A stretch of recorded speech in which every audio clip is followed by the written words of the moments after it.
Welcome back. This is week 3, and we're in session number 3. And this session is about empathy.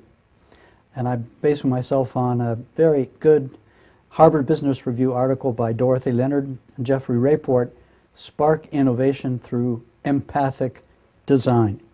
So let's begin with a definition. What's the difference between empathy and sympathy? What is empathy? Empathy is a word based on 2 Greek words, empathia, en, and pathos, feeling and in. That means the projection of your personality into the personality of another person to understand him or her better. This is not the same as sympathy.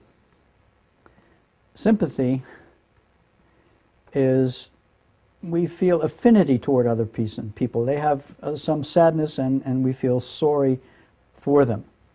But empathy is actually feeling as other people do. And empathy is an important way to come up with creative ideas. Let me give you some examples about how empathic design works. Empathy is important because we often hear the slogan, listening to your customers.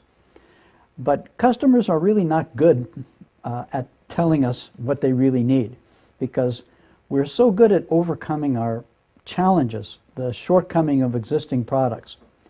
There are so many problems with existing products and services, and we learn to manage with them.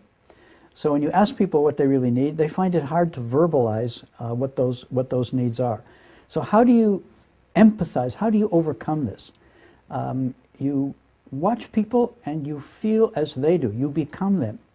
And the best thing, of course, is when you yourself are a customer for your own product and you really need the thing that you're trying to invent. Anthropologists have a method they call the participant observer. That means when you study a tribe or a culture, you actually live with them and you become part of the tribe. Become part of the tribe of your potential customers and really learn to empathize with their needs in that fashion. So here are some stories or a case study. And with regard to IDEO, which is a Palo Alto industrial design company, I'll come back to that later, and we'll talk a bit more about IDEO's method.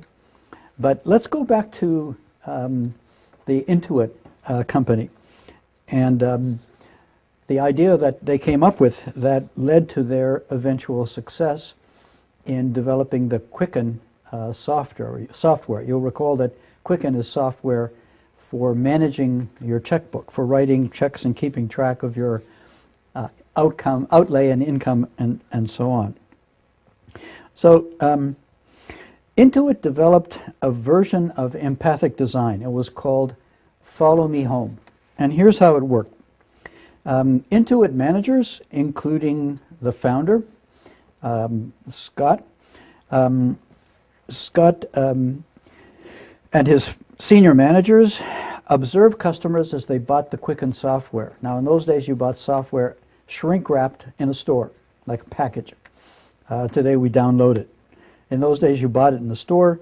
So Scott Cook and his managers observed customers, and then they approached the customer and said, we are from the company, from Intuit, and we make the Quicken software.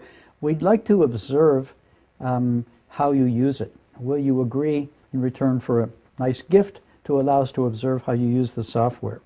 And they literally followed people home and watched them as they removed the cellophane, loaded on their computers, and began to use it. And the rules were that they're not supposed to intervene, just observe, and sometimes they even videotaped. And they discovered something very important and very unusual. Hey, people are not using our software the way we intended. We intended our software to be a check writing software, but people are using the product to manage their small businesses. America has millions and millions of small businesses, and you have to keep books for the small business, and it can be expensive.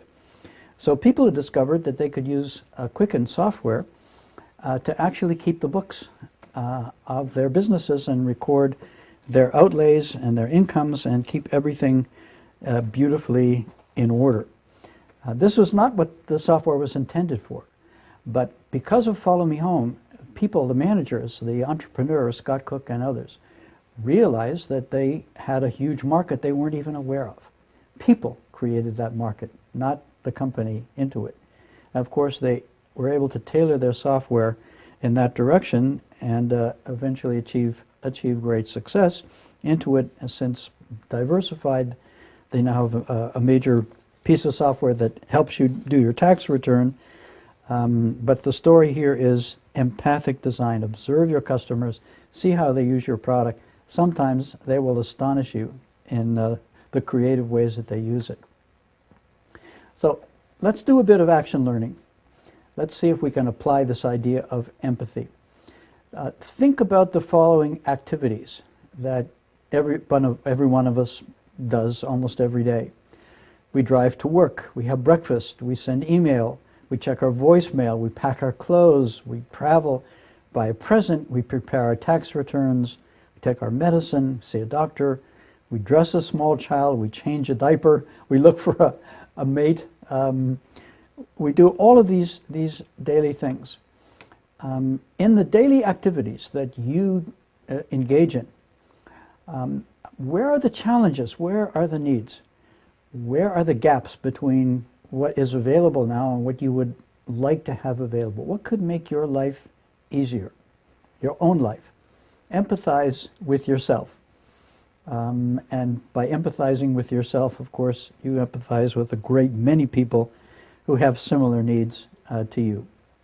So try this piece of action learning. Try empathy. Try to feel exactly as if you were other people and identify needs and get product ideas from empathic design. That ends session 3, and I look forward to seeing you for session 4.